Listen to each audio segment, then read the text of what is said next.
말씀을 통해 큰 은혜 받으시기를 간절히 바랍니다. 네, 오늘 말씀을 보면요, 여러분 그 12절에 검이 나오고요. 그 검에 보면 좌우의 날선검이라고 나오죠. 12절에. 네, 좌우의 날선검. 그리고 16절을 보면 내가 너에게 속히 가서 내 입에 검으로 그들과 싸우리라. 예, 오늘 설교의 핵심 키워드가 3개가 있어요. 핵심 단어. 그러니까 오늘 설교를 오늘 본문 즉 버가모 교회에 보낸 이 편지를 우리가 하나님이 무슨 말씀을 하기 원하시는가를 잘 이해를 하려면 첫 번째로 검입니다. 검. 12절과 16절에 검이라는 단어가 공통적으로 나오죠. 검. 그리고 일단 검은 우리가 검 생각해봐. 검 칼이잖아요. 칼은 이 사람의 몸에 닿으면 이제 몸에 딱 찌르면 상처가 나죠. 그러니까 살을 딱 살에 닿기 시작하면 두 가지 반응이 일어나요. 몸에 살이 갈라지죠. 찌르니까 자르니까 딱 반으로 갈라지잖아요. 반으로 갈라지고 또 갈라지다 보니까 몸 안팎에 피가 상처가 나죠. 가름과 상처가 나죠. 이 말을 좀 잘 들을 수 있길 바랍니다. 그래서 이 칼이 이 예수님의 검, 즉 예수님 오늘 방금 읽었던 12절과 16절은 예수님이 쥐고 계시는 그 검이에요. 지금 말씀의 검인 거죠. 그 말씀의 검이 예수님의 말씀의 검은 말씀의 칼은 우리 신앙의 진짜와 가짜를 가른다는 거예요. 제가 가름과 상처가 있죠. 네, 그러니까 말씀의 검은 우리의 신앙이 진짜인지 가짜인지를 가르고 그 다음에 가르다 보니까 우리가 진짜도 상처가 나고 가짜도 상처가 나는 거예요. 진짜가 상처가 나는 자는 상처 입은 치유자가 되는 거예요. 가짜는 그 상처를 오히려 더 많은 죄악으로 남을 더럽히는 자가 된다는 거예요. 오늘의 말씀의 핵심입니다. 그래서 예수님의 칼은 신앙의 진짜와 가짜를 가른다. 네. 그리고 반대로 사탄의 칼은 이간질의 칼이다. 이간질. 네. 이간질도 가르는 거잖아요. 이간질도 성도들을 그쪽으로 가르는 거잖아요. 네. 사탄의 칼과 여기 오늘 본문에서는 예수님의 칼과 사탄의 칼이 나와요. 여기 보면 12절과 16절은 예수님의 칼이에요. 예수님의 칼로 말씀은 믿는 자에게는 구원의 칼이 되지만 믿지 않는 자, 하나님의 믿음에서 떨어진 자, 가짜, 진짜가 아닌 가짜에게는 무엇이죠? 심판의 칼이 된다는 거예요. 사탄의 칼은 무엇이에요? 심판받게끔 하도록 이간질시키는 칼이라는 거죠. 그게 바로 오늘 14절에 나와 있어요. 보면 내게 두어 가지 책망할 것이 있나니 거기 내게 발람의 교훈을 지키는 자들이 있도다. 즉 발람의 교훈, 그러니까 하나님 원하시지 않는 어떤 다른 가르침을 따르게 만들므로써 성도들이 북쪽나게 만드는 이간질의 칼로 다가온다는 거예요. 그러니까 말씀을 내가 어떻게 받아들이느냐에 따라 예수님의 나를 살리는 칼이냐 아니면 내가 받아들이지 않고 내가 취하고 싶은 것만 취하면 이간질시키는 칼로 다가올 수 있다는 걸 첫 번째 키워드가 얘기해주고 있습니다. 첫 번째 칼, 즉 검은 칼은 사람의 살을 가르고 상처를 낸다. 예수님의 칼은 알곡과 쭉정이 알곡과 가라지 진짜와 가짜를 가르는 칼이라는 겁니다. 그리고 두 번째는 붙잡다라는 단어입니다. 두 번째는 붙잡다라는 단어인데 13절 보면 그 중간에 보면 사탄의 권자가 있는 데라라고 하면서 내가 내 이름을 굳게 잡아서 라고 나와있죠. 내가 내 이름을 굳게 잡았다. 근데 이 굳게 잡았다라는 말과 14절 보면 발람의 교훈을 지키는 자들이 있도다. 그리고 15절에 니골라당의 교훈을 지키는 자들이 있도다. 이 세 가지 단어가 있죠. 굳게 잡다, 지키다. 실제로 이게 번역을 할 때는 다 지키다 다 다르게 했지만 실제로는 다 같은 단어를 사용했습니다. 한마디로 지금 우리에게 무엇을 말씀하고 있어요? 내가 진짜와 가짜가 어디서 갈라진다? 신앙의 진짜는 예수의 이름을 붙잡는다. 신앙의 진짜는 예수의 이름을 붙잡는 자라는 13절 보면 내가 내 이름을 굳게 잡았다 했잖아요. 예수의 이름을 굳게 잡는 자는 진짜다. 그런데 사람의 교훈, 사람의 가르침을 붙잡는 자는 사람의 가르침, 사람의 꾀로 만든 가르침, 거짓 가르침을 붙잡는 자는 가짜라는 거예요. 그거를 오늘 말씀이 이야기하고 있고, 그리고 세 번째 키워드가 있습니다. 세 번째 키워드는 먹다입니다. 먹다. 우리 음식 먹다 할 때 그 먹다입니다. 그리고 14절 뒤에 보면 발락을 가르쳐 이스라엘 자손 앞에 걸림돌로 놓아 우상의 재물을 먹게 하였고 또 행음하게 하였느니라 나와있죠. 우상의 재물을 먹음으로써 그들이 죄에 빠졌다는 거. 그리고 그 반대로 17절 보면 이기는 그에게는 내가 무엇이죠? 감추었던 만나를 주겠다. 만나라는 게 무엇입니까? 하늘에서 내리는 하나님의 양식이죠. 그러니까 진짜는 하늘의 양식을 먹는 사람이고 가짜는 우상이 주는 재물을 먹는 사람이라는 거. 이것이 이야기를 하고 있다는 거예요. 오늘 말씀은 그래서 첫 번째는 칼, 두 번째는 붙잡다, 무엇을 붙잡는가, 그리고 세 번째는 먹다라는 키워드를 가지고 함께 은혜를 나누고자 합니다. 첫 번째 주제로 주님은 진짜와 가짜를 가르기 위해 검을 가지고 와서 싸우신다. 그게 첫 번째 주제입니다. 오늘 보면 16절을 다시 한번 읽을까? 16절. 그러므로 회개하라. 그리하지 않으면 내가 내게 속히 가서 내 입에 검으로 그들과 싸우리라. 아멘. 여기서 회개하라 그래요. 그런데 여기 중요한 게 여기서 그들과 싸운다 했잖아요. 그들이 누굴까? 그들이 사탄과 싸우는 게 아니죠. 약간 좀 국어 문제 같은데. 그들이 누굴까? 그래서 그들은 앞에 나와 있는 14, 15절이거든요. 여기 오늘 14절에 보면 항상 이렇게 생각해요. 요한계시록은 2장과 3장이 7교회에 보낸 편지인데 항상 처음엔 칭찬을 해요. 그 다음엔 그 교회의 잘못된 점을 책망해요. 그 잘못된 점을 돌이킬 수 있는 기회를 주는 거예요. 근데 그 돌이킬 수 있는 기회를 줬다는 거 여기서 그들은 책망 당한 사람들 이야기하는 거예요. 그러니까 교회 내의 사람들. 교회 내에서 14, 15절 즉 발람의 교훈, 즉 예수님의 가르침이 아니라 예수님의 이름을 붙잡는 게 아니라 주님이 주시는 말씀을 붙잡는 게 아니라 뭔가 다른 가르침을 붙잡았다는 거죠. 그 다른 가르침을 붙잡는 자들이 계속해서 회개하지 않으면 그들과 싸우겠다는 거예요. 그러니까 예수님은 바깥에 있는 세상과 싸우는 것이 아니라 교회 안에 있는 제대로 믿지 않는 자들과 싸우겠다는 거예요. 네, 그게 특징입니다. 사실 엄밀히 말하면 심판은 그렇게 일어나요. 이미 요한복음에서 보면, 요한복음 한번 찾아볼까요? 요한복음 3장에 있겠습니다. 요한복음 3장. 요한복음 3장 17절 18절입니다. 146페이지. 요한복음 3장 17절 18절. 우리가 3장 16절을 많이 알고 있는데 사실 3장 17절 18절까지는 잘 안 붙잡죠. 3장 17절 18절.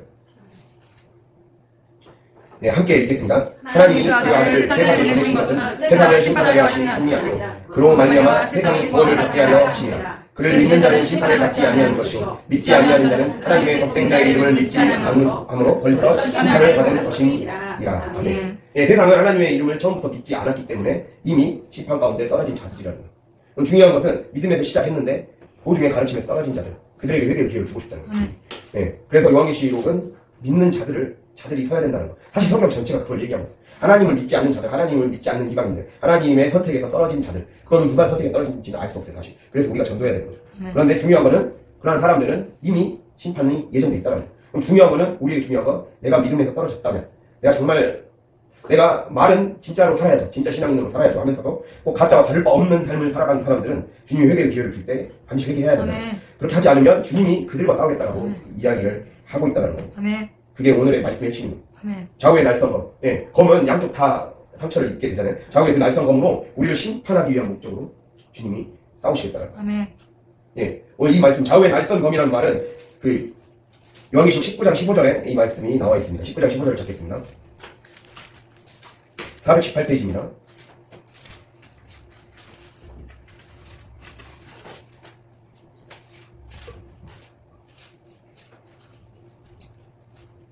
장 15절 같이 읽겠습니다. 그의 입에서 예리한 검이 나오니 그것으로 만국을 치겠고 친히 그들을 철장으로 터뜨리며 또 친히 하나님 곧 전능하신 이의 맹렬한 진노의 포도주 틀을 덮겠고. 아멘. 예, 좌우의 날선 검이라는 것은 하나님이 심판의 칼로 우리에게 오셔서 믿지 않는 자뿐만 아니라 주님의 믿음에서 떨어진 자들에게 오셔서 심판의 칼을 휘두르신다는 거예요. 그랬을 때 그의 입에서 예리한 검이 나온다는 거예요. 그의 입에서.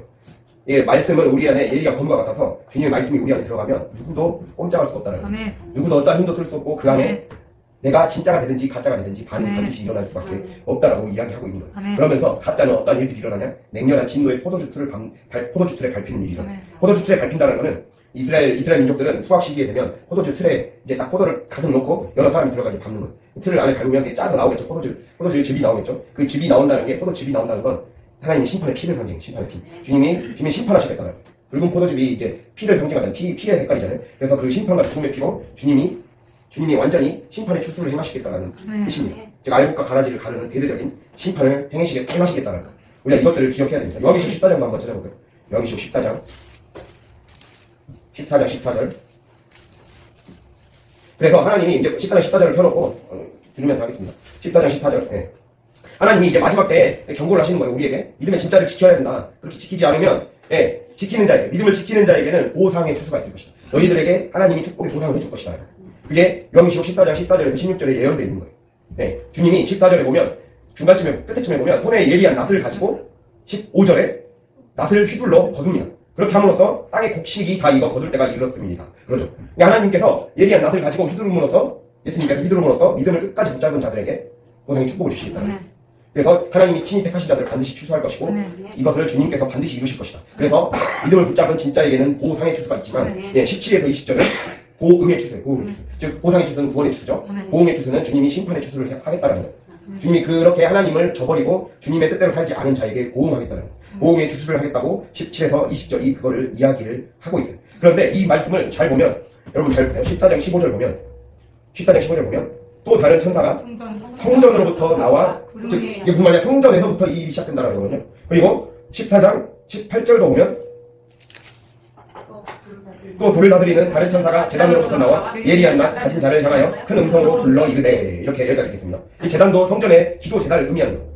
그러니까 하나님이 성전에서부터 나와서 보상의 추수를 할 뿐만 아니라 이 불을 다스리는 천사라는 것은 기도의 불로 쌓아 올렸던 이 제단을 의미하는 거예요. 그러니까 우리가 하나님 우리의 믿음을 보시고 우리의 환난과 고난을 보시고 하나님의 때 반드시 복 주시고 갚아주시고 천국 임하게 해주시고 그런 기도를 우리가 결국에는 이러한 기도를 하지 않겠습니까? 우리의 가정과 우리의 나라와 이 땅과 이 온 세계 하나님 나라 임하기 원합니다. 이러한 기도를 하잖아요. 그러면서 고난을 참잖아요. 그러나 고난을 참는 자들을 주님이 재단에서부터 보고 계신다는 거예요. 그래서 그 기도의 불을 다스리는 천사가 와서 재단에서부터 그 쌓아올린 기도의 불을 가지고 그걸 보고 낫을 휘두른다는 거예요. 그래서 보험의 추수가 일어난다는 거예요. 그러니까 모든 하나님의 심판은 우리의 성전에서부터 시작되는 거예요. 나의 기도가 어떻게 쌓이느냐.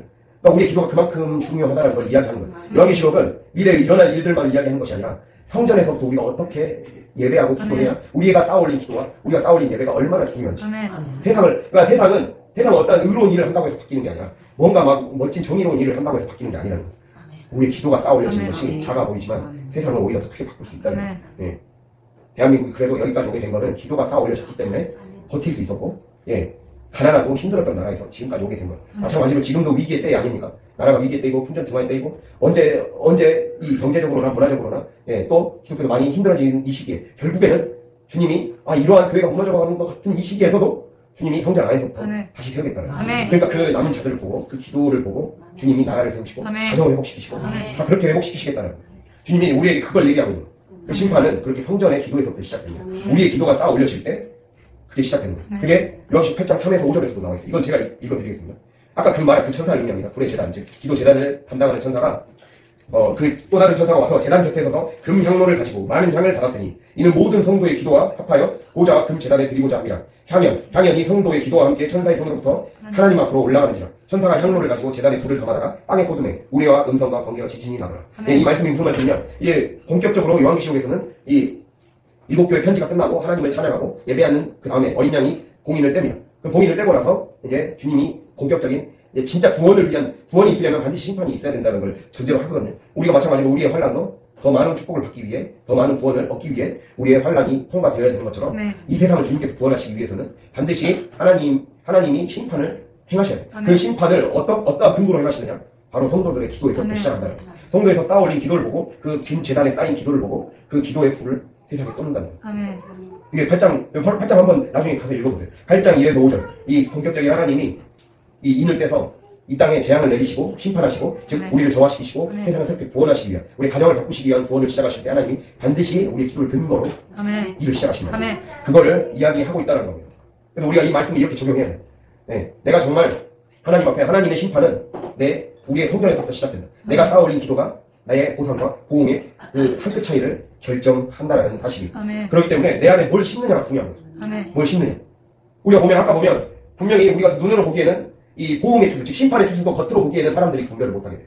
이걸 잘 기억해야 돼요. 아까 이 보상, 축복의 추수는 뭔가 곡식에 낫을 휘두르는 이미지로 주님이 오신다 했죠. 그것도 좋은 이미지입니다. 그런데 포도를 수확하는 이미지로 온다 했잖아요. 포도도 우리가 겉으로 봤을 때는 굉장히 열매가 맺었고 과일이 풍성하구나 이렇게 느낄 거잖아요. 근데 주님은 그거를 심판의 추수로 행하시겠다는 거잖아요. 그들을 죽이겠다는 거잖아요. 그런데 겉으로 봤을 때는 그러니까 사람이 보기에는 굉장히 잘 익은 포도송이 같은데 그 안에 이미 하나님의 진노가 있고 그 안에 하나님이 이미 심판이 있다는 거예요. 그러니까 우리에게 무엇을 말씀하느냐? 내가 지금 믿고 믿음으로 사는 이 여정이 생각보다 내가 열심히 믿음 생활을 했는데도 기도의 응답이 덜 되는 것 같고 더디어지는 것 같고 뭔가 아픔과 상처와 이 환난은 길어지는 것 같이 힘들게 느껴질 때 우리가 그걸 잘 봐야 돼요. 힘들게 느껴지는데 오히려 안 믿는 사람들이나 그냥 안 믿는 게 더 낫겠다 싶을 정도로 더 다른 사람들이 승승장구하는 것 같아 보일 때 우리에게 믿음을 붙잡을 근거가 충분하다는 거예요. 그 사람의 이미 그 안에는 심판의 싹이 이미 있다는 거예요. 우리 그 영의 눈이 열려야 돼요. 세상의 사람들, 세상의 문화, 세상의 사람들, 세상의 방식으로 사는 사람들이 겉으로 봤을 때는 옳아 보이고 아름다워 보이고 화려해 보이고 좋아 보이고 뭔가 멋있어 보이지만 사실 하나님은 그 안에 이미 심판의 씨앗을 심어 놓으셨다는 거예요. 그렇기 때문에 내가 어떠한 기도의 씨앗을 심느냐가 중요해요. 내가 어떠한 신앙의 씨앗. 아까 말씀드린 것처럼 그들과 싸우겠다 했잖아요.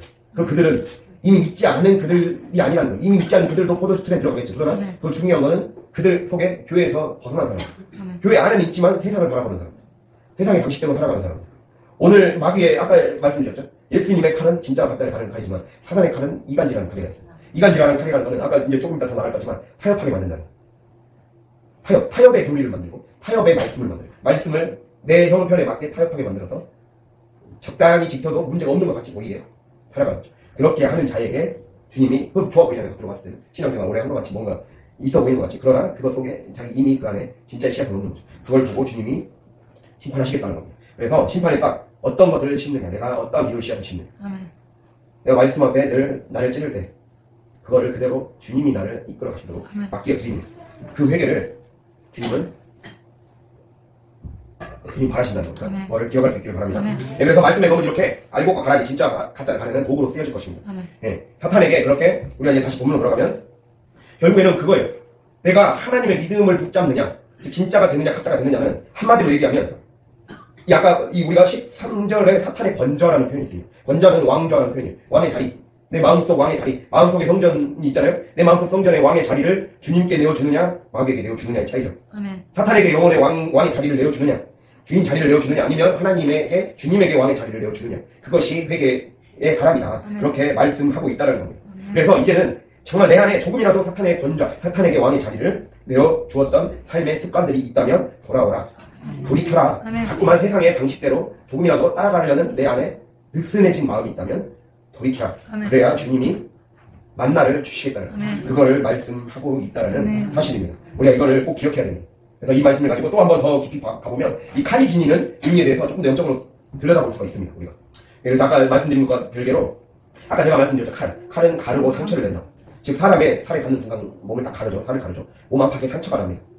진짜 가짜를 가르는 데서 반드시 불가피하게 상처가 난다는 거예요. 그래서 진짜는 상처 입은 치유자가 되지만 가짜는 상처를 입히는 자가 되죠. 인생의 죄의 굴레에서 못 벗어난 자가 되죠. 악의 습관에서 못 벗어난 자가 된다는 거예요. 그리고 그것이 자꾸만 반복적이고 충동적으로 중독적으로 굴려지는 그 수레바퀴, 죄의 수레바퀴에서 벗어나지 못하는 인생이 된다는 거예요. 그래서 오늘 이 칼, 성경에서 칼은 두 가지 말씀이 가장 대표적으로 나옵니다. 가장 대표적인 말씀이 하나는 누가복음 2장 35절에 있습니다. 이걸 제가 읽어드리겠습니다. 또 칼이 내 마음을 찌르듯 하리니 이는 여러 사람의 마음에 생각을 드러내려 함이냐 하였다. 칼의 역할은 우리를 찔러서 우리 안에 있는 생각을 폭로시키는 거예요. 드러내는 거예요. 우리 안에 있는 생각을, 우리 안에 있는 영혼의 폐부를 끄집어내게 만드는 거예요. 그래서 우리 주님의 말씀을 보면 내가 세상에 화평을 주러 온 것이 아니라 도리어 검을 주러 왔다. 분쟁하게 하려 왔다. 이렇게 말씀하고 있고, 내 어머니와 내 동생들은 하나님의 말씀을 지키는 자들이 내 진짜 가족이다. 이렇게 말하고 있어요. 즉 우리가 주님이 여러분 이렇게 보아야 됩니다. 하나님의 말씀이 나를 찌르고 제대로 찌르게 되면, 제대로 내가 말씀에 반응하게 되면 무엇입니까? 하나님의 말씀을 열게 되면 그때야 비로소 내가 진짜 신앙인이 된다. 진짜 영적 가족이 된다. 그런데 하나님의 뜻에 자꾸만 마음을 열지 않고 자기 뜻대로만 살아가면, 받아들이지 않으면 영적 가족으로 들어올 수 없다는 거예요. 그러니까 내가 교회는 다니는데 영적 가족이 되지 못할 수도 있습니다. 교회는 다니는데 말씀을 받아들이지 않고 그냥 여전히 내 철학대로 살아가고 내 가치관이 더 크게 작동한다면 그 사람들과 주님을 싸우겠다는 거예요. 굉장히 냉정한 겁니다. 말씀을 엄밀히 보면 냉정한 거고, 내가 쉽게 생각하면 쉽게 단순하게 따라갈 수 있는 길이 믿음의 길이에요. 이게 진짜 그래서 힘든 거예요. 내가 제자가 되느냐, 그냥 무리가 되다가 내 수가 수틀리면 떠나가느냐. 그거는 진짜 내가 내 말씀을 진짜 나를 살리는 말씀으로 받아들이느냐, 나에게 그냥 귀에 좋은 말씀만 취하느냐의 문제라는 겁니다. 그래서 예수를 참되게 믿고 따르는 제자가 될 것인가 물어보신다는 거예요. 또는 자기 수틀리거나 결정적인 순간에 나는 그냥 예수를 언제든지 떠날 생각이 있습니다. 교회 그까짓 거 내 생각이 안 맞고 그러면 나에게 맞는 교회 찾아가죠. 오늘날의 경향이 얼마나, 그래서 꼭 자기에게 맞는 교회만 찾아가는 이 현실이 얼마나 안타깝습니까? 물론 이제 하나님이 어디다 원하시는 교회가 있어서 거기서 가는 와중에 교회를 찾아가게 되는 경우도 있습니다.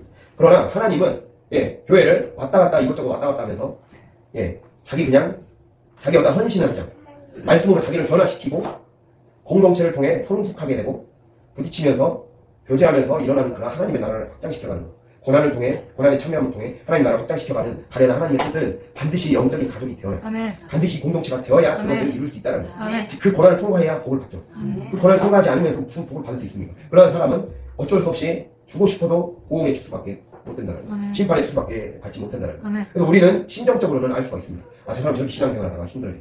나중에 진짜 하나님이 택하지 않은 자녀가 되면 어떡하지? 우리가 이러한 걱정하는 마음으로, 긍휼히 여기는 마음으로 늘 챙겨야 된다. 챙기고 전도하고, 그래서 늘 복음을 위해 살고 더 신앙으로 독려해주는, 서로서로 독려해주는 삶이 반드시 되어야 된다는 사실입니다. 그러한 우리 풍성교회가 될 수 있기를 간절히 바랍니다. 이렇게 제자가 되어야 된다는 거예요. 그래서 제자는 진리의 말씀이 사람들의 귀에 들어가는 순간 영혼 폐부가 찔러지고 갈라지는 일들을 허용하게 됩니다. 그래서 수술용 메스가 되는 거죠. 수술용 메스. 집도이가 나를 제대로 치료할 수 있게, 나를 제대로 수술해 줄 수 있게, 완전히 내 발과 내 발에서부터 발끝에서부터 몸끝 모든 것까지 다 치유될 수 있게, 내 생각도 치유되고 내 발도 치유되고 완전히 수술될 수 있게 나를 계속 수술대에 올려놓는 인생이 되어야 된다는 거예요. 십자가에 우리가 못을 박아야 된다 그러잖아요. 십자가에 못을 박는다는 건 무엇이겠습니까? 내가 수술된다는 거예요. 내가 수술된다는 거예요. 제가 어떤 가수의 노래를 알고 있거든요. 갑자기 정확히 생각이 안 나는데 나의 왼발이라는 노래가 있어요. 나중에 인터넷에서 한번 찾아보세요. 이 사람이 그냥 어렴풋이 예수를 믿는 사람이었는데 어느 순간 이제 큰 수술을 받게 됐는데, 그게 내가 이 수술대가 마치 자기가 십자가에 못 박혀서 십자가에 못 박혀서 이곳저곳 막 꼬매고 그럴 때 마치 내가 이 십자가 체험을 한 것 같다라는 느낌을 받게 만들죠. 그래서 왜 날 사랑하나, 나 같은 이기적이고 못난 자를 왜 사랑하나, 이렇게 딱, 이 가요예요. 가요인데 그러한 거를 쓴 게 기억이 나거든요. 그 노래가. 그러니까 그런 걸 보면서 우리를 수술한다는 건 우리가 십자가에 못 박히는 과정이에요. 그러니까 다른 게 아니에요. 내가 말씀대로 산다는 건 말씀이 말을 할 때 그냥 그거를 겸손하게 받아들이는 거예요.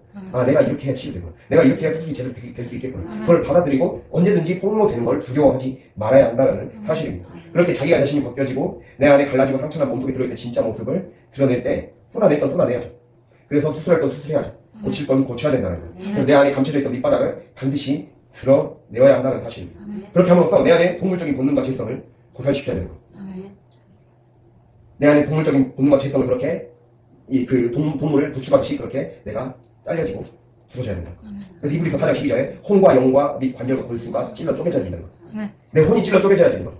내 혼이 잘못된 것으로 가르쳤던내 생각으로 온통 가르쳤던내 가치관과 세상으로 가르쳤던 것을 찔러 쪼개야 된다. 그리고 영이 늘 악한 영만 따라갔던, 악의 영들이, 악령이 나를 지배하도록, 마귀가 나를 지배하고 마음대로 갖고 놀도록 허용했던 영의 상태를 완전히 고침받아야 된다는 거예요. 그거를 주님이 이렇게 말씀하고 있습니다. 그렇게 될 때 혼과 영과 및 관절과 골수, 혼과 영이 고침받기 시작할 때 관절과 골수 몸에까지 내 혈액이 제대로 공급되기 시작하면서 몸이 바뀐다는 거죠. 그렇게 주님이 말씀하고 있다는 거예요. 주님은 그렇게 우리를 완전히 새로운 피조물로 거듭나게 하기 위해 말씀의 수술용 맷으로 갖다 대면서 건드려 주기 시작한다는 거예요. 말씀이 이런 의미입니다. 말씀이 우리를 이렇게 가르고 찢고 쪼갠다는 거예요. 그렇게 우리를 도살시키면서 우리를 완전히 수술대 위에 올리는 거죠. 그래서 이 시간도 어떻게 보면 설교를 듣는 시간은 내가 수술받는 시간이에요. 내 안에 나도 몰랐던 상처 부위를 보게 되는 시간이라고. 더 이상 감추면 안 되겠고. 이러다가 큰일 나겠구나. 내 가정이 망가질 수 있겠구나. 내 영혼과 내 주변이 힘들어질 수 있겠구나. 보게 되는 자리라는 사실입니다. 그렇게 될 때 우리 안에 제대로 된 무엇이죠? 제대로 된 혈액이 공급되고 제대로 된 골수와 관절로 채워질 수 있다는 것들을 기억할 수 있기를 간절히 바랍니다. 우리가 이렇게 될 때 마치 산모의 몸에서 아이가 제대로 나오듯이 영적인 아이들을 잘 출산할 수 있다는 우리가 이렇게 되지 못하면 정말 위험한 상태에 처하게 됩니다. 이 호세아 선지자가 이 말씀에 대해서, 이 위기 상태에 대해서 우리가 늘 경각심을 가져야 된다고 얘기한 적이 있습니다. 호세아를 한번 찾아보겠습니다. 호세아 13장 구약성경 1268페이지. 구약성경 1268페이지.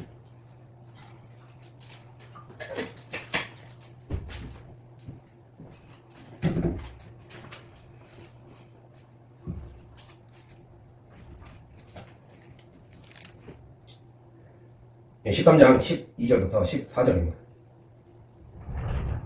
네, 같이 읽도록 하겠습니다.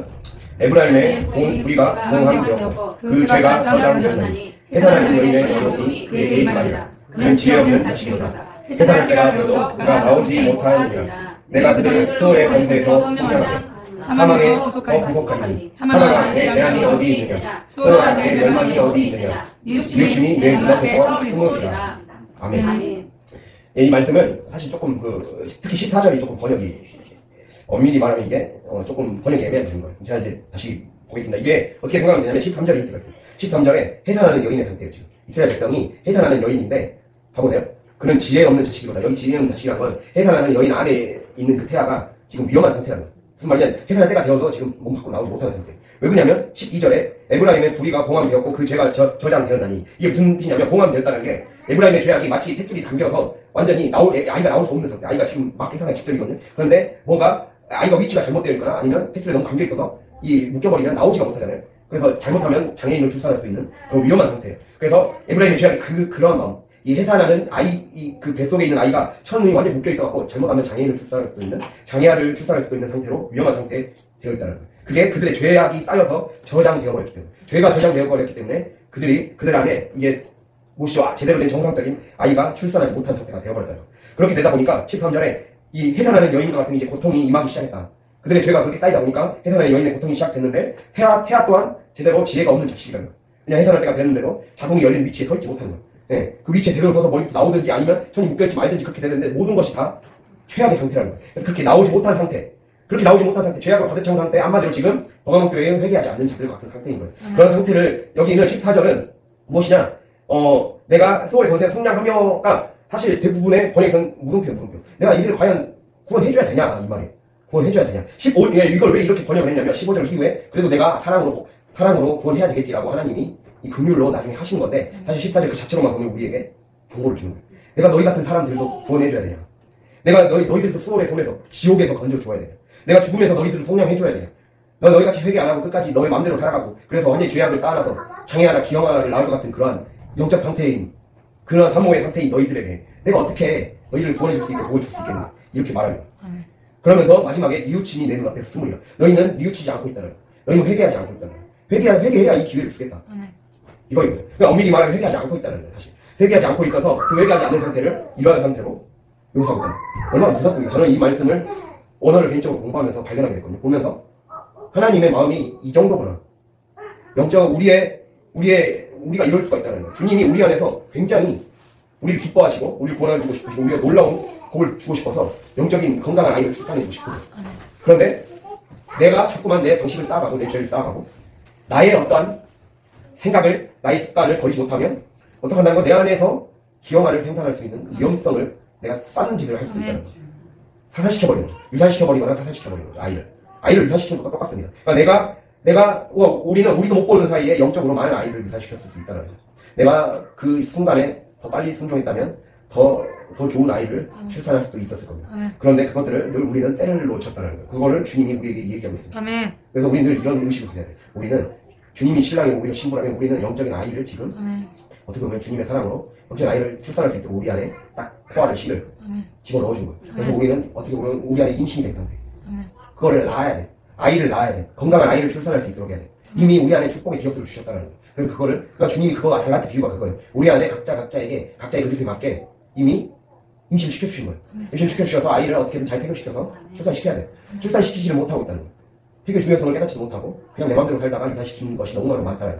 그러다가 건강하지 못한 아이를 출산하게 되거나 그냥 이것도 저것도 아닌 상태로 무엇이죠? 교회 생활만 오래 해버리는 끔찍한 일들이 많이 생겨난다는 겁니다. 그래서 오늘 이 말씀을 기억하면서 우리가 정말 말씀으로 제대로 서지 못하면 이렇게 하나님은 우리를 얼마나 많은 것들을 아이를 출산하는 것처럼 그렇게 많은 것들을 주고 싶으시고 예, 그때 때에 따라 주시겠다 했잖아요. 때에 따라 채워주시겠다고 했어요. 우리가 순종만 하면 우리가 그때 주님의 자리에 서 있기만 하면 주님의 자리에 서 있어서 내 태아가 제 위치에 서도록 내가 만들어 주어야 돼. 태아가 제 위치에 딱 출산이 되도록 아까 제 위치에 못 서 있다 했잖아요. 제 위치에 못 서 있고 안에는 완전히 천으로 뒤덮여 있고 예, 완전히 엉망이 되어 있다 했잖아요. 내가 그것을 늘 검사를 받고 의사로부터 검사를 받고 그리고 제 위치에 설 수 있도록 내가 좋은 것들을 먹고 좋은 교육을 태교를 시키고 그래야 되잖아요. 근데 그러한 영적인 태교를 하지 않는다는 거예요. 영적인 태교를 늘 정기적으로 기도를 쌓아나가야 돼요. 그렇게 기도를 쌓아나가지 않으면 우리의 삶에 진짜 추수의 때가 이르렀을 때 지게 된다는 것을 기억할 수 있기를 간절히 바랍니다. 예, 꼭 이걸 기억함으로써 우리가 진짜 승리할 수 있는 인생 되기를 간절히 바랍니다. 그래서 이번 이게 첫 번째 주제였고요. 오늘 3개 주제 중에 2개까지만 하겠습니다. 그래서 제가 아까 첫 번째 주제로서 무엇이었죠? 주님은 진짜와 가짜를 가리기 위해 그렇게 싸우십니다. 입의 검으로. 그래서 말씀은 우리를 계속해서 가르고 찢고 멈으로써 내가 이제 진짜 내가 정말 무엇이죠? 하나님 말씀은 우리를 가르고 상처내기 때문에 내가 정말 상처 입은 치유자가 되고 정말 복의 유통자가 되고 주인공이 되고 나눠주는 자가 되고 싶다면 주님이 내 안에 씨앗을 뿌리셨어요. 내 안에 영적 임신이 된 상태를 정말 건강한 아이를 출산하기 위해 우리가 영적인 피부를 잘 준용할 수 있기를 간절히 바랍니다. 네, 마지막입니다. 13에서 15절을 같이 읽고 오늘 이 말씀까지 함께 보고 나가겠습니다. 내가 어디에 사는지를 내가 아노니 거기는 사탄의 권자가 있는데라. 내가 내 이름을 굳게 잡아서 내 충성된 주인 안디바가 너희 가운데 그 사탄이 사는 곳에서 죽임을 당할 때에도 나를 믿는 믿음을 저버리지 아니하였다. 그러나 내게 두어 가지 책망할 것이 있다니 거기 내게 발람의 도를 지키는 자들이 있도다. 발람을 가르쳐 이스라엘 자손 앞에 걸림돌을 놓아 우상의 재물을 먹게 하였고 또 행음하게 하였느니라. 이와 같이 내도 이골라 당의 도를 지키는 자들이 있도다. 아멘. 네, 두 번째 질문은 이제 진짜 가짜를 아까 진짜 가짜를 가리게 싸우기 때문에 그럼 진짜 가짜를 가리는 기준은 무엇인가? 아까 말씀드린 것처럼 예수의 이름을 붙잡는 자들인가? 아니면 무엇이죠? 사탄의 교훈을 붙잡는 자들인가? 그 차이라는 거죠. 예수의 이름을 붙잡는 자들은 충성된 증인들이라는 칭호를 받습니다. 예, 충성된 증인. 예, 13절에 나오죠. 충성된 증인 안디바. 그 대표적인 보가목교의 유명한 인물로 안디바를 이야기한 겁니다. 우리도 그렇게 충성된 증인으로 칭호를 받게 된다는 거예요. 즉 이름을 굳게 잡았다는 것은 주님의 이름이 교회의 주인, 나의 주인, 가정의 주인, 내 직장의 주인이 되게 했다는 거예요. 그래서 주님이 나를 왕자리가 되게 했다는 거예요. 주님이 나를 찌르게, 주님이 내 안에 치를 뿌리고 내 안에 임신을 시켰을 때 그것을 잘 자라게 할 수 있도록, 태교시킬 수 있도록, 건강한 아이를 출산시킬 수 있도록 충성을 다했다는 거예요. 최선을 다했다는 거예요. 그렇게 굳게 잡았기 때문에, 그렇게 신앙의 순수성을, 순서를 늘 유지하기 위해, 감각을 유지하기 위해 모든 것들을 하나님 중심으로 늘 하루하루를 세팅시켜갖고 나를 강력하게 성령의 능력 지배해 갈 수 있도록 늘 내 몸을 지켰고 내 마음을 지켰고 내 생각을 지켰다는 거예요. 그렇게 하면은 그렇게 기본기가 갖춰지면, 기본적인 태교가 잘 되기 시작하면 어떠한 어려움과 유혹과 환란, 위협이 찾아와도 예수를 믿는 믿음이 절대 흔들리지 않는다. 우리 기본기가 중요한 거죠. 아까 말씀드린 것처럼 마지막 날의 추수는 영적인 축복이든 저주든 심판이든 구원이든 그 모든 추수는 반드시 성도의 기도에서 시작하는 거예요. 즉 우리의 기본기, 우리의 기본으로 늘 말씀과 기도를 쌓아 올렸던 하루하루의 그 양을 보시면서 기도의 양이 찼을 때, 기도의 때가 찼을 때 여러분 각자의 개인의 인생에서도 마찬가지예요. 인류의 역사, 즉 요한계시록은 인류의 역사, 교회의 역사, 하나님이 정해주신 어떤 교회의 역사가 있어요. 이 땅의 역사가 있어요. 이 땅의 역사도 이 땅의 모든 성도들의 기도의 양이 찼을 때, 기도의 때가 찼을 때 나는 추수를 행할 것이다. 마찬가지로 우리의 개인의 신앙생활의 역사도 마찬가지라고. 각각의 가정사도 똑같다라는 거예요. 하나님의 기도의 때가 차면 그때 딱 추수가 시작되는 거예요. 그때 딱 이제 제대로 내 안에 우리 가정에 부정적이었던 것들, 우리 가정에 하나님 기뻐하지 않았던 것들 떠나가도록 그렇게 기도하고 바라고 고기 오도록 그렇게 기도했던 것들이 정리가 되기 시작한다. 정리가 되는 날이 딱 온다는 거예요. 그때까지 끝까지 감각을 유지했다는 거예요. 그때까지 끝까지 뭐지 흐트러지지 않았다는 거예요. 우리가 꾸준함만 붙잡아도 승리하는 거예요. 혹시라도 우리가 들쭉날쭉했다면 내 몸 상태나 내 형편이나 어떤 그 무엇이죠 환경에 따라 신앙의 어떤 이 뭐죠 사이클이 들쭉날쭉했다면 이제는 조금 이걸 높여야 됩니다. 즉 하향 평준화 시키지 말라는 거예요. 내 평균 성적을 하향 평준화 시키지 마십시오. 신앙의 평균 성적, 기도와 말씀의 평균 성적을 올려야 돼요. 기도와 말씀 전도의 평균 성적을. 그래서 뭐 예를 들면 병원에서 오래 있었기 때문에 조금 약간 하향 평준화 될 수도 있습니다. 약간 하향 평준화하기 위해 일부러라도 더 기도의 자리로 옷갈 씻고 나와야 돼요. 그래야 상향 평준화가 되는 거예요. 조금 더 상향 평준화해서 성적을 좀 올려놔야 돼요. 다시. 그래야 다시 따라잡으려고 힘든 거예요. 위에서 그래도 상향 해놨잖아요. 근데 갑자기 툭 떨어져 버렸잖아요. 평균 성적이 갑자기 떨어지면 그거 올리는 거 힘들어요. 여러분 중고등학교 때 다 공부해보면 알죠. 어떤 성적이 잘 나왔다가 갑자기 어느 점수가 4, 50점 팍 떨어져 버리면 그거 다시 올리기 진짜 힘듭니다. 뭐 5점, 10점 떨어진 건 금방 회복해도 4, 50점 팍 떨어져 버리면 금방 올리기가 힘들기 때문에 유지를 해야 됩니다. 그 유지를 다시 끌어올려야 됩니다. 우리가 그러한 우리의 삶에서 여러분 전부 다 마찬가지입니다. 우리가 평균의 성적을 올려야 됩니다. 평균 성적을 유지를 하고 있어야 돼요. 그렇게 되어야 이 때를 알아차릴 수 있는 분별력이 생기죠. 때를 알아차릴 수 있는. 그렇게 주님이 우리를 바꾸어가고 싶다는 거예요. 그 믿음을 주님은 보고 싶다는 거예요. 그게 바로 예수를 붙잡는다는 거예요. 예수를 붙잡는 게 뭐 다른 게 아닙니다. 내 목숨 걸어서 순교하겠다 이런 것이 아닙니다. 순교에는 두 가지 종류가 있어요. 적색 순교, 백색 순교. 적색 순교는 실제 선교지 가서 고생해서 피 흘리고 죽는 거예요. 이란이나 중동 국가에서 실제로 사람 죽기도 하고 그런 데서는 적색 순교예요. 진짜 피 흘리는 순교. 우리 백색 순교예요. 피 흘리진 않지만 삶에서 인내하며 삶에서 꾸준히 최선을 다하면서 하나님의 믿음을 세상이 원하는 방식대로 살아가지 않는 걸 내가 하나라도 더 선택함으로써 주님의 기뻐하실 수 있는 마일리지를 쌓아나가는 거예요. 그거를 주님이 우리에게 바라신다. 제 믿음이 희미해지지 않도록 또는 비실비실해지지 않도록 감각을 항상 올리시기를 간절히 바랍니다. 그렇게 될 때 우리는 이 주도권을 뺏기지 않습니다. 주도권을 마귀에게 뺏기지 않습니다. 주도권을 마귀에게 뺏기지 않을 정도의 그 퍼센티지를 유지해야 됩니다. 최소 이상의 퍼센티지. 51대 49도 위험할 수 있습니다. 55대 45 이상을 유지해야 됩니다. 그래야 빨리 주도권을 혹시 어려웠을 때라도 빨리 갖고 올 수 있다는 거죠. 우리가 이것들을 기억할 때 주님이 놀랍게 일하실 것이라는 사실입니다. 그래서 이 구체적으로 이렇게 고가모 교인들은 이러한 사탄의 권좌가 있는 곳. 이 고가모는 굉장히 문화적으로 흉성한 곳이었습니다. 고가모는 전쟁 영웅들의 도시였어요. 전쟁으로 전쟁만 하면 무조건 승리하는 곳이었어요. 그렇기 때문에 전쟁 영웅들을 숭배하는 문화가 있었고, 그리고 세계 최초로 양피지, 염소와 양의 가죽으로 만든 양피지로 만든 책을 소장했던 최초의 도서관이 있던 곳이에요. 20만 권의 도서관을 소장했던 곳이에요. 그래서 버가모를 라틴어로 페르가몬이라고 합니다. 그 페르가몬이란 말이 오늘날 이탈리아 명품 브랜드 페라가몬 그 위에서 나온 말이에요. 그러니까 그만큼 이 유래가 있는 거예요. 그 굉장히 문화적으로나 그러니까 문화적인 자부심이 있었고 종교적인 자부심이 있었고 거기에는 그리스 12신의 모든 신전들이 다 있었고 그러니까 완전히 예수를 믿는다는 사람들이 하는 행동이 이상하게 생각될 정도로 안 믿는다는 것이 좀 이해가 안 되게 느껴졌던 곳이었어요. 그러니까 교회 다닌다는 게 웃긴 거죠. 그건 교회 다닌다는 걸 되게 격떨어지는 행동으로 본 거예요. 그렇기 때문에 거기 안에서 타협이 일어나서 발람의 교훈을 따른다. 오늘 이 말씀만 그거 마치고자 합니다. 그들은 타협했다는 거예요. 그러니까 이 자꾸만 세상의 분위기가 강하게 밀어붙이니까 이 적당히 타협할 수 있는 교리를 만들어버린 거예요.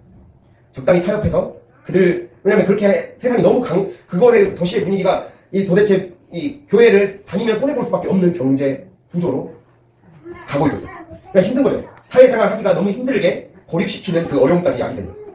그렇기 때문에 이들이 조금이라도 거기에서 얻는, 그러니까 일자리를 얻으려면 그들이 축제 같은 걸 많이 한단 말이에요. 그럼 우상을 만드는 일들도 하겠죠. 우상을 만들고 그들이 막 우상의 고기들도 먹어야 될 일들이 생기고 그러겠죠. 그러한 일들을 어쩔 수 없이 참여할 수 있는 일들이 자꾸 생긴단 말이에요. 그러니까 그거를 참여하면서도 죄를 안 지을 수 있다라고 교묘하게 교리를 만든 거예요.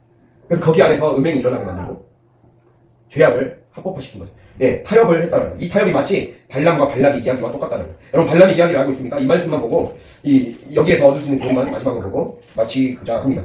예. 그래서 사탄은 늘 전략이 있어요. 에베소 교회에는 너희들 하나님 사랑하지 말고 열심히 교회 생활해라. 그거예요.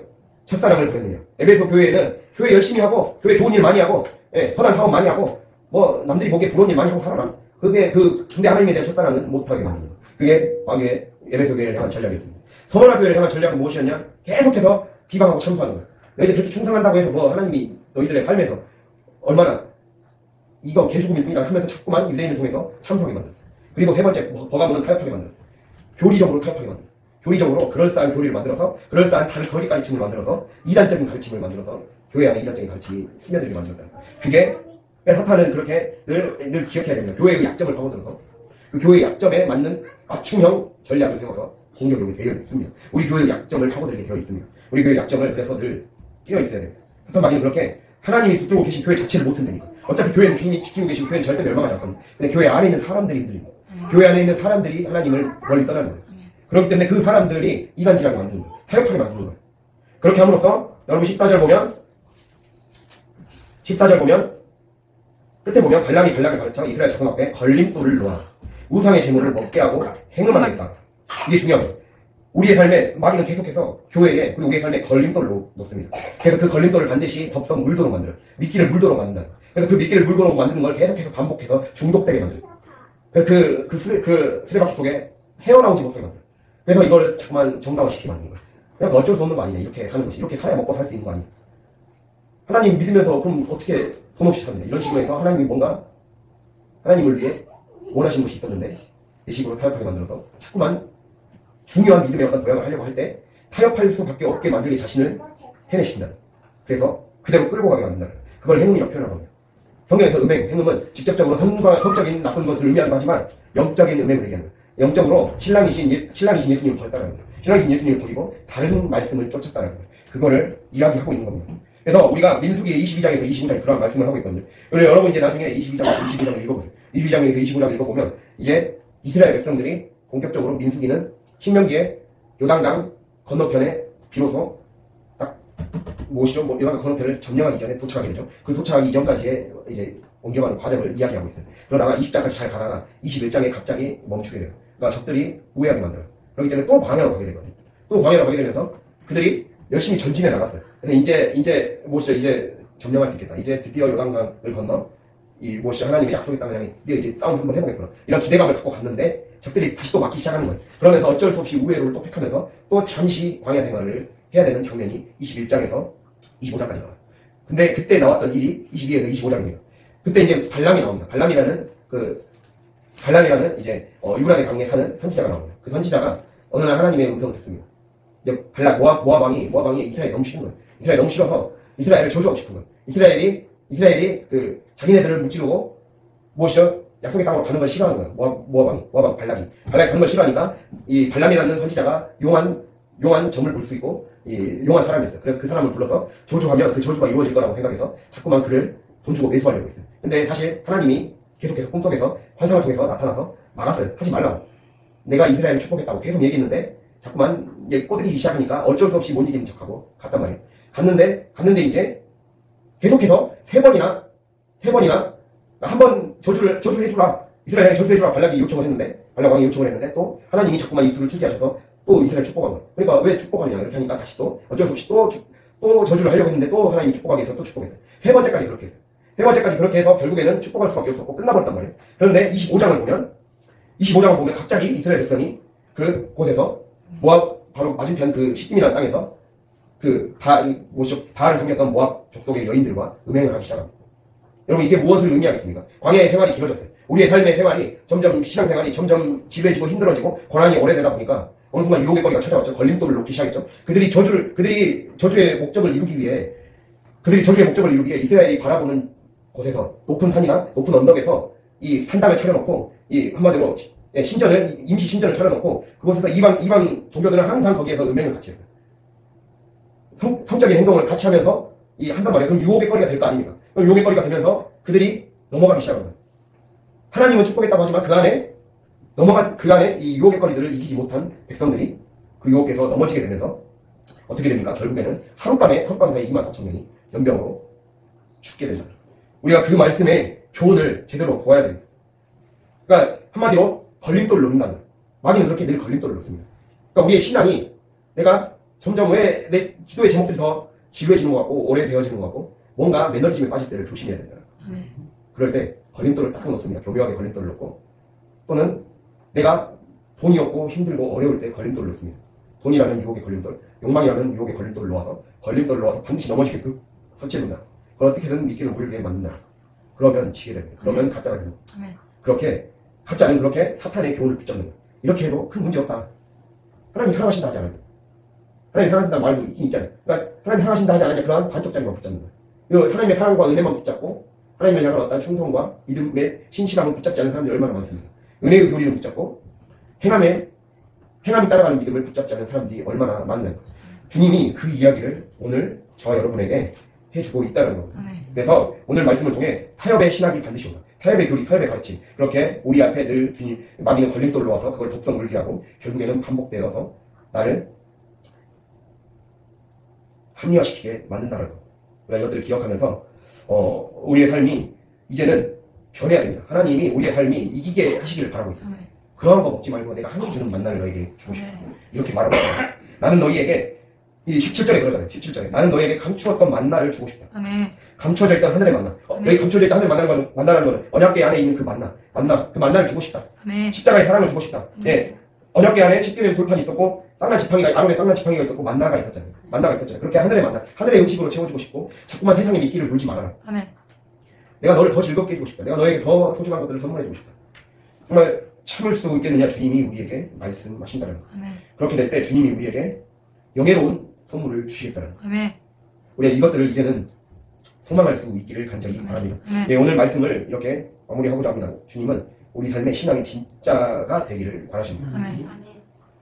그러면 말씀의 칼이 우리를 가르고 상처내서 나를 수술해 나가기 시작할 때, 그 수술 때에 내 몸을 겸손하게 내어 맡길 수 있는 자가 될 때 우리는 실패하지 않습니다. 그러나 그걸 보고하는 자는 마귀의 이간질의 칼에 놀아나게 됩니다. 그러나 걸림돌을 먹게 되고 그리고 우상의 재물을 먹게 되고 만나가 아닌 자꾸만 세상이 제시하는 가르침을 먹게 된다는 거예요. 내가 무엇을 붙잡느냐? 만나를 붙잡느냐? 세상의 교훈을 붙잡느냐? 주님은 무엇이죠? 선택을 요구하신다는 거예요. 주님 우리 안에 이미 영적인 아이가 있습니다. 우리는 그 임신한 그 아이를 잘 키워서 출산해내기 위해 온전히 깨어서 정말 진짜 백이 성도가 될 수 있도록 알복의 성도들이 될 수 있도록 그 추수의 때에 제대로 열매 맺을 수 있도록 하나님의 때에 제대로 축복받을 수 있도록 제자가 될 수 있도록 하루하루를 평균의 성적을 잘 올려나갈 수 있는 그런 저와 여러분이 되었으면 좋겠습니다. 그렇게 됨으로써 승리하는 인생 살 수 있기를 이기는 자가 될 수 있기를 간절히 바랍니다.